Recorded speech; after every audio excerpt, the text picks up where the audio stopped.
Okay. Hello. This is Live with Michelle Van, where we talk about health, wealth, and spirituality. Today we are here with Miss Nolanna Carthen-Simon. I don't know why that was so hard. I've known your name for a long time. I guess Hey, it's calling you Nolana instead of just Lana. I think right. that's the problem. I got stuck on the end. So today we are here. And friends, if there's a little lag, just bear with us. She is in Georgia, and we know that the hurricane just went through, and so there's having internet and all of those lovely technological things have been interesting for all of my East Coast friends. Tell us are and what are you doing in Georgia? I'm doing good. Thank you for having me. I appreciate it. Absolutely. I'm here in Atlanta, Georgia. I moved here about 4 years ago or so. Mhm. And so I've just been doing a little bit of private practice, a little bit of group practice in terms of mental health. And then I also work for an agency as a Medicaid program manager. So I oversee folks who are needing mental health services that maybe can't afford them otherwise. And our therapists actually go into the homes and provide both paraprofessional services. So we have case management, and then we Okay. have services more like the emotional and mental health well-being for our clients as well. So I So work for as then I work contract and in my own business too. okay, yeah. As we're looking at the pandemic, Mm-hmm. thinking about the idea that we just had a hurricane, so that definitely throws people off. I don't know if you've talked to your folks here, but we just had an ice storm, and it's just our weather has been bizarre all over the United States. So Mm-hmm. take a pandemic, throw Mm-hmm. in a storm, and add a presidential election. What is going Right, on with mental health right now? right, right. I mean, it's a lot. I mean, here's the thing: we have to think about the capacity of people prior to these things Right. happening. They're already struggling, and then you add these things. So, what we're seeing is a lot more. Well, we get referrals, right? A lot more people are calling in and wanting the services, and they're stressed out. They're having to be around people that they didn't have to be around as much before, their family members, whether it be their children or spouses or Yeah. boyfriend, girl. Yeah. So there's some issues with conflict and, domestic violence and abuse that are Yeah. cropping up. Um, Depression and anxiety. People are just on edge because there's so much uncertainty. You don't know what's going to happen next. What shoe is going to drop? What's the next issue or problem that we're going to have to address, as a family, community, or nation? Mhm. So it's just, the things that are going on in our personal lives are just a reflection of the macrocosm in the world, in the nation Yeah. at large. So it's a lot of pressure and stress, and people are definitely needing extra support to learn how to cope. You need a coach or a counselor or somebody, because and, Go talk to and somebody. even those of us in the helping professional, in the Right. helping profession, you need to address your mental health needs. I think more than ever. So. So as we talk about those different things that are happening with families, Mm-hmm. how do I, as a parent, fortunately for me, my kids are grown.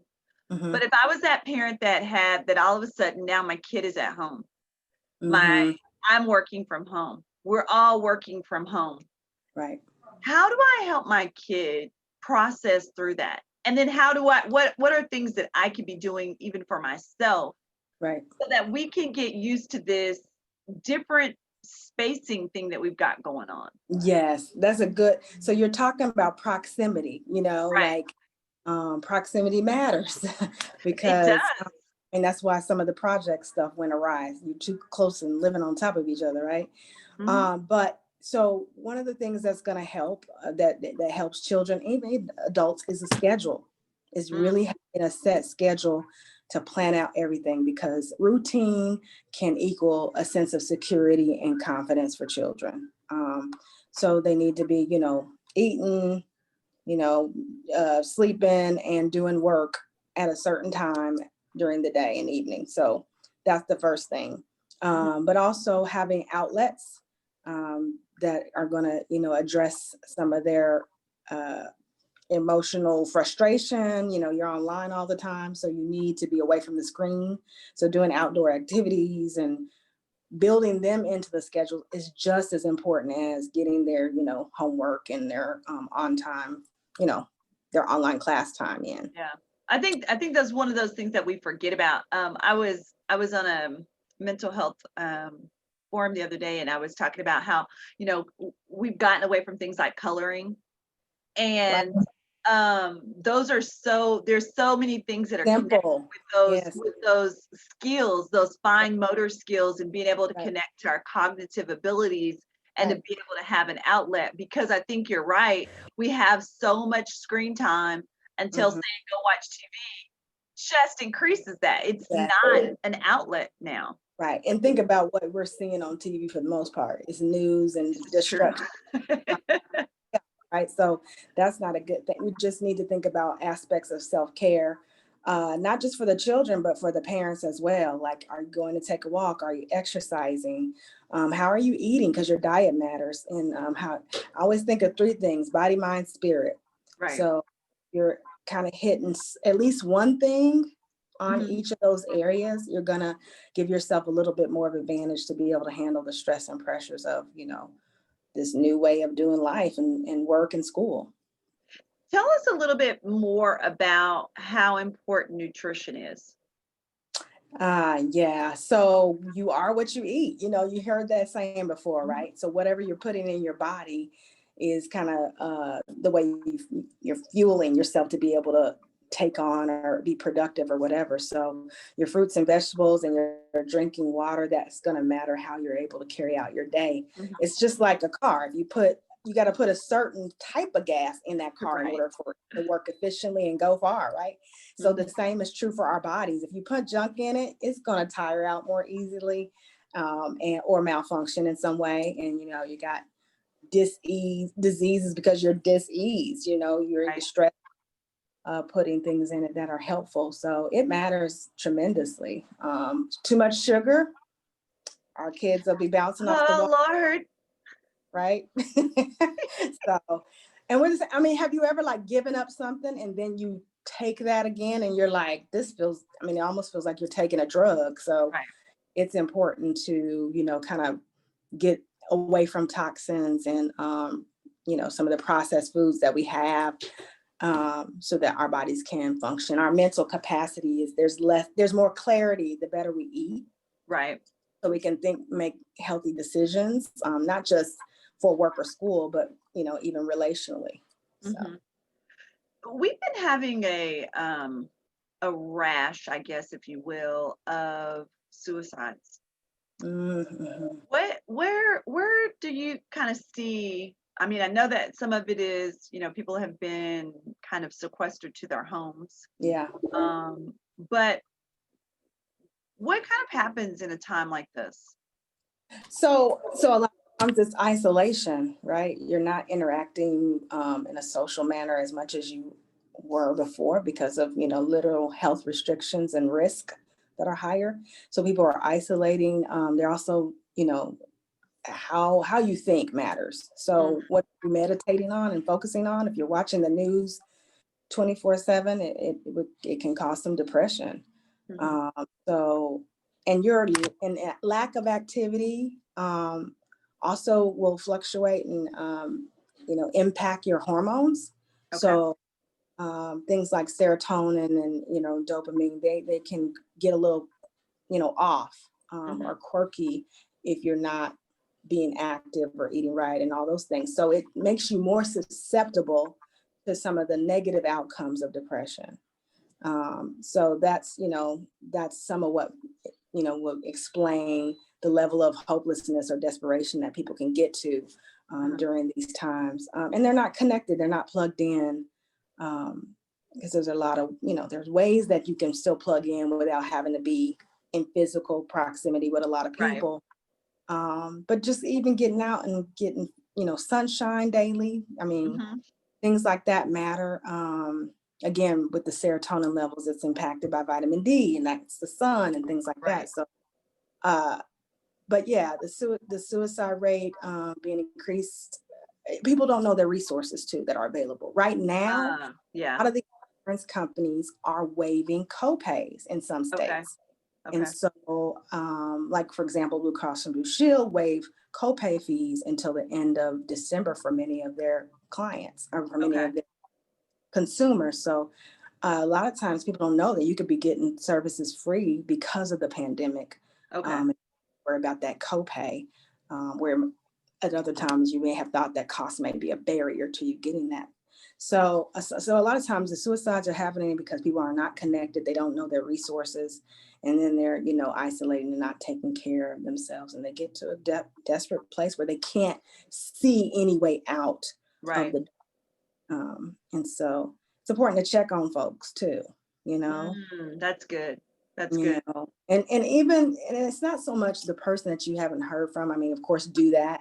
That would make sense. But also just when someone crosses your mind, check on them, family or friend, even if they look or appear to be doing well. Because a lot Because of times, that's the hard part. yeah, because a lot of times with suicide, people get like this opposite activity right before they're going to do something. Like Hmm. they maybe seem a little more peppy or hyper, and it's like they feel a sense of relief because of what they're going to do.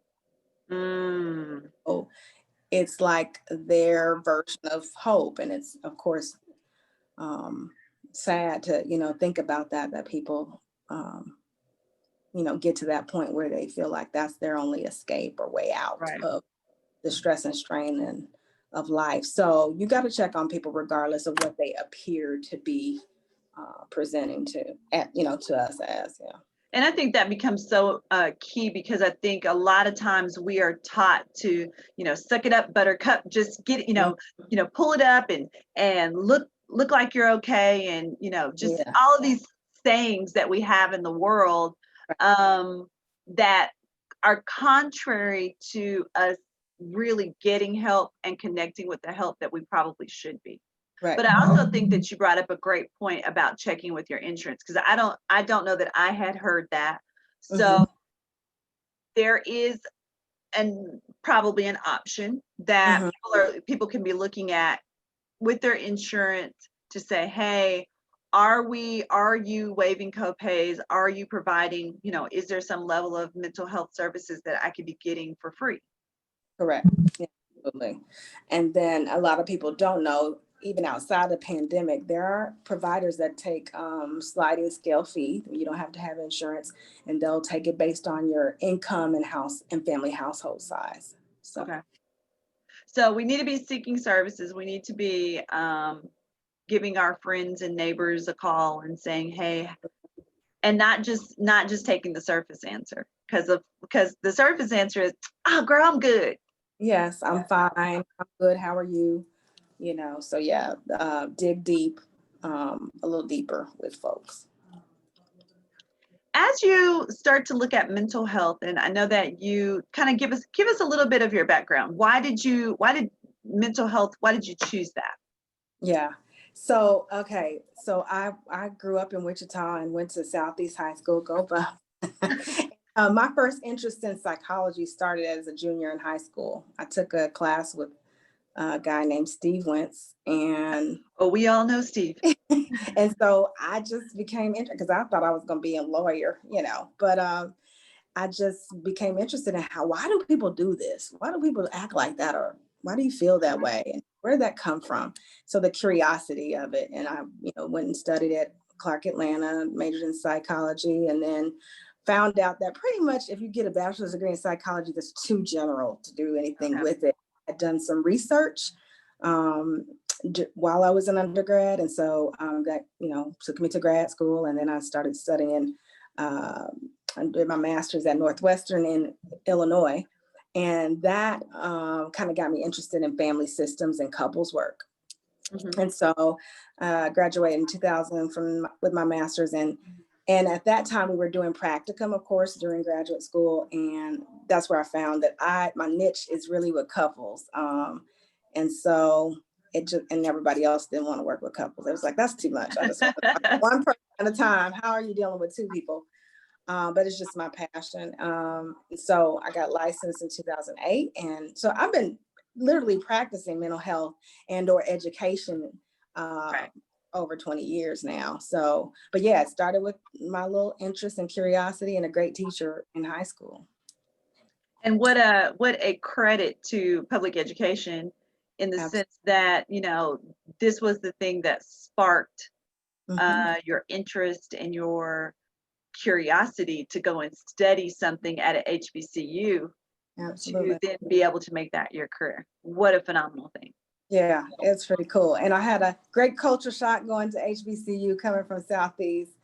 And then I go to like an ivory tower school for more graduate school. I did some additional doctoral studies where I was doing actually health risk behavior, or risk reduction of health disparities and things of that nature that had to do with breast cancer risk reduction. I got into some things around obesity and weight loss. So that's why I keep the body, mind, spirit in terms of how I deal with my clients, because of that health focus I had in clinical psych. So when you think about health and you think about mental health, Mm-hmm. your physical health, your body health, your spiritual health, all of those things are so commingled. Tell us a Absolutely. little bit about how you see that. Yeah. So it's, if you can think of a wheel, right? There's Hmm. pieces of this pie. And so if you think of body, mind, spirit, if one of those areas is off, that wheel doesn't quite turn and roll the same way as it would if things were more even and balanced. It doesn't always have to be a full 100% pie, right? But Hmm. if the things are more balanced, it's more likely to turn and move ahead. So that's kind of the visual I have about body, mind, and spirit. But one part always impacts the other, right? Right. So if you're centered spiritually, whatever that means for you. For me, it's my Christianity, Hmm. my connection with God and prayer and things like that. Then it makes your mindset can be off, right? How you think, as a man thinketh, so is he.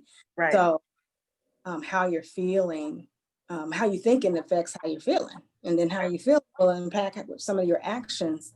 And so it really is related. Nothing's really new related to psychology. It's what True. we read in the Word. So um, and so that's why. And then of course, if you're unhealthy physically, like if you're Hmm. having issues with high blood pressure or chronic pain, Hmm. that can cause depression and things like that. When you're not either dealing with it or it's out of control, then Hmm. of course it's going to affect your mindset. You may begin to feel depressed about not being able to get a hold on this medical or when is it going to go away, True.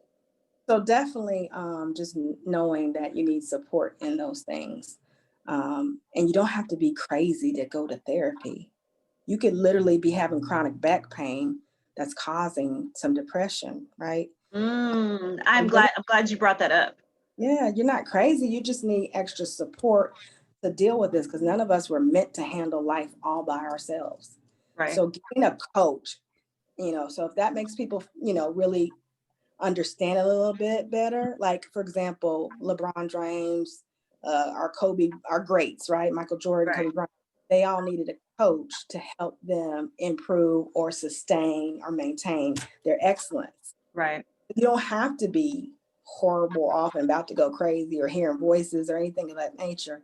Right. It's just to understand, and you're using wisdom, right, to get the support you need to maintain and to excel and grow. But I'm glad you brought up that point about having chronic pain or having an illness can bring on some psychological imbalance.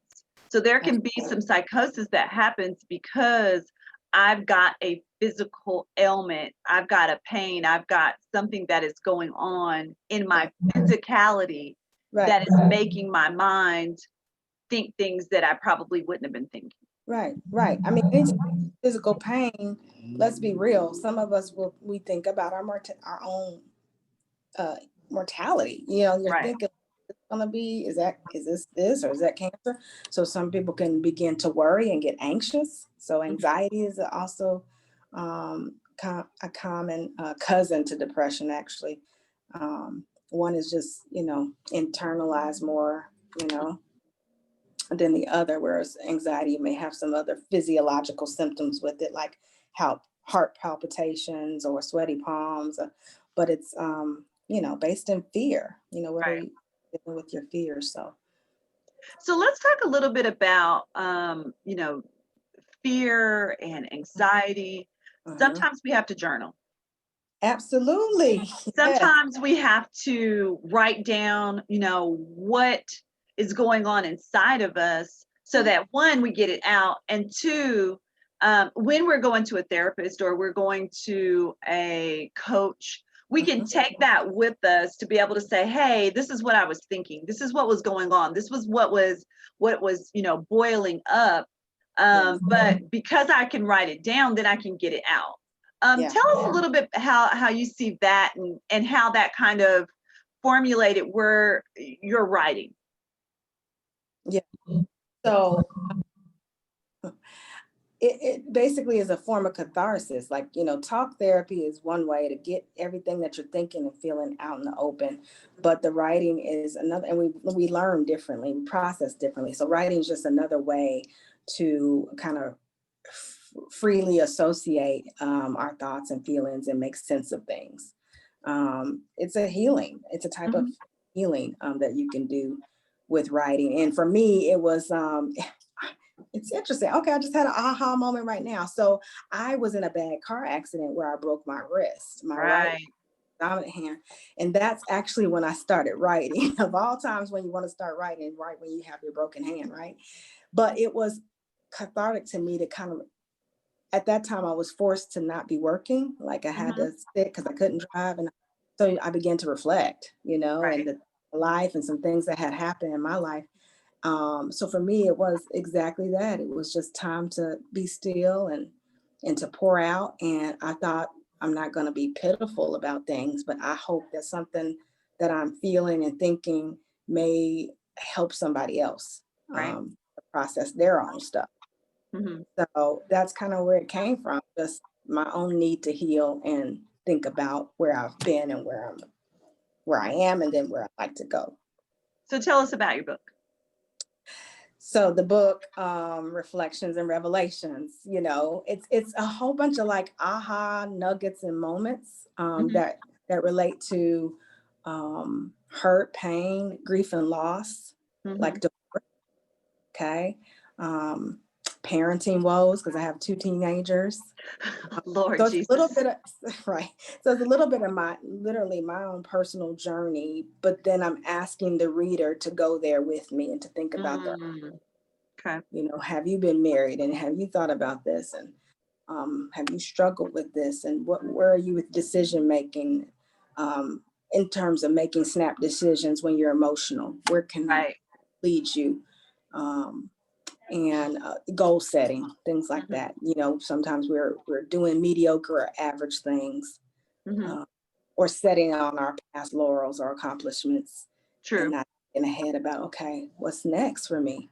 Like to continue to Yeah. dream, even if you've had setbacks and mistakes.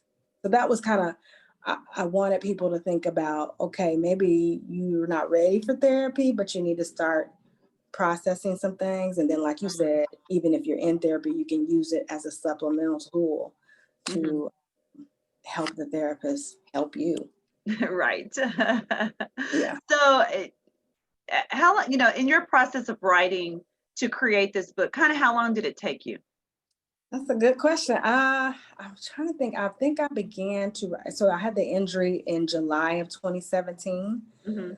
And I pretty much started to peck, and I had the idea. You know how you have ideas and pack, you don't move on it until you get sat Right. down. Right. Right. Because you're so busy being busy that you've got these ideals, but you don't really know how to. Oh, I just can't. I don't have time. Right. Yeah. So I was, then it was like, okay, what else are you gonna do with your time here? Hmm. But so I started around that time, and it was published May 2018. Okay. So about a So year, a little about over. a year or so, and there was, when I first started, there was some stops or whatever, but Yeah, about from start to finish to, publication. Hmm. So where can people find the book? So you can find it on my website, which is www.nolanna for Parasauce. I know that's an interesting name, but it's my first name, and then for FOR Parasauce, which is the name of my business. Parasauce means abundance in Greek. Okay. So I always think about motivating people to their abundance, whatever that may mean for them. Mm, So Parasauce is PERISSOS. So there's another little thing in there with the SOS. I'm all about helping people, right? So, right. so nolannaforparasauce.com, you can find the book. It's also on Amazon. I know that they, at one point they were talking about copy shortage or something with printing, but I can deliver it to, and anybody who's listening and watching, I'll give you free shipping. So, yeah, so just order through me, and you can even find me on IG at Parasauce 5300. Okay. Or even just go to my Facebook page. I'm just Nolanna Carthen-Simon. So are there people, are you taking clients? Are you talking to people? I mean, and I ask that because, sometimes people gravitate towards people that look like them right. and that maybe have their same background, or there's some Sure. piece in which there's connectivity. And sometimes it's better, like I can talk to you because you're way across on the other side of the world. Right. Not really, but kind of, as far as I'm concerned, you're not in Wichita, America right now. Right. Right. So sometimes it makes it easier. So is that something that you're open to?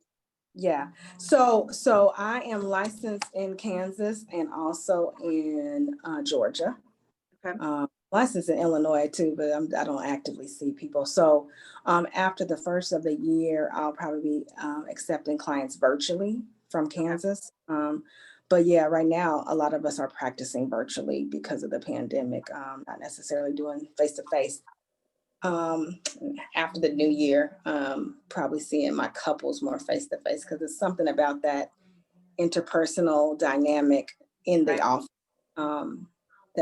but yeah, so the technology is kind of, opened some doors in relation to seeing people in a different state, since I am licensed there. Awesome. So yes, the answer is I am seeing clients and taking those from Kansas after the first of the year. Awesome. So if you could give anybody just some, things that they could do to really help them. We are 1 week away from the election. Yeah. No matter how this turns out, there's going to be, I mean, and it's kind of like if you think about Christmas, you work up to Christmas, and then there's this kind of like after that, there's this letdown because the activity has happened.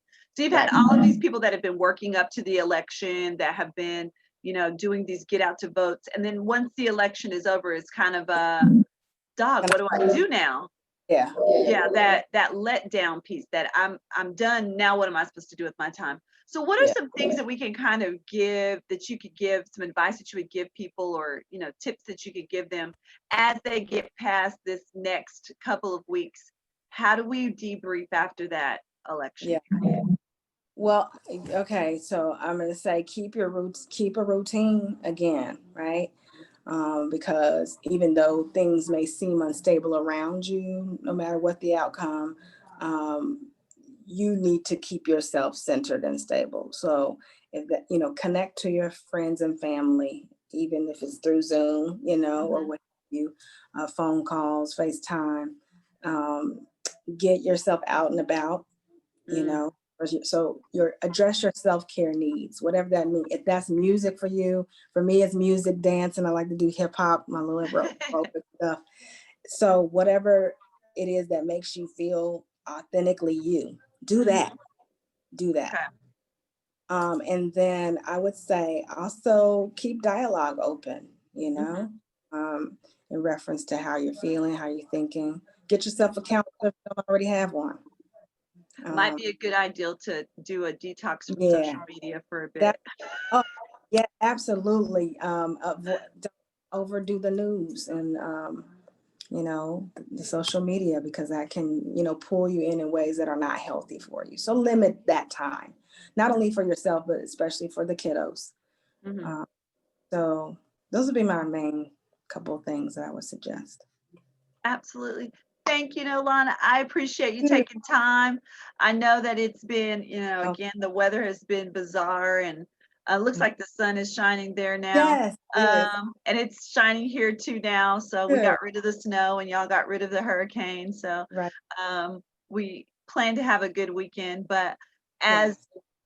things go and fate goes, we just want to make sure that we are taking care of ourselves. Self-care is never selfish. That's right. So we just want to remind you that self-care is never selfish. Take the time to take care of you. Take the time to check your spirit. Take Yeah, the time to check your friend's spirit. absolutely. That was one of the most powerful things that I had ever been given. Those words is, Yeah, how is your spirit? that's It's good. not about, it's not, how are you, what's going on? It's how is your spirit? Is my spirit Good. high? Is my spirit I low? say, Is my I say, spirit weary? how's your heart today? That's what That's I say. good. So yeah, I get that. That's really good. I like that. Yeah. Yeah, Yeah. your heart. So once I was asked that, Mhm. I started to practice that, just how's your spirit? How's your Yeah, spirit? And it makes a lot of difference. It's a different question it's than a how are you doing? mm-hmm, So mm-hmm. thank you. I appreciate you Thank you taking for the having time. This is Live with Michelle Van, where we talk about health, wealth, and spirituality. This was Nolanna Simon. Make sure that you get her book, Reflection and Revelation, Journaling Through Life Stuff to Healing. It's on yeah. Amazon. You can hit her up. Make sure that you are connecting with her. Make sure that you are connecting with us, and have a fabulous day. Thank you. Bye.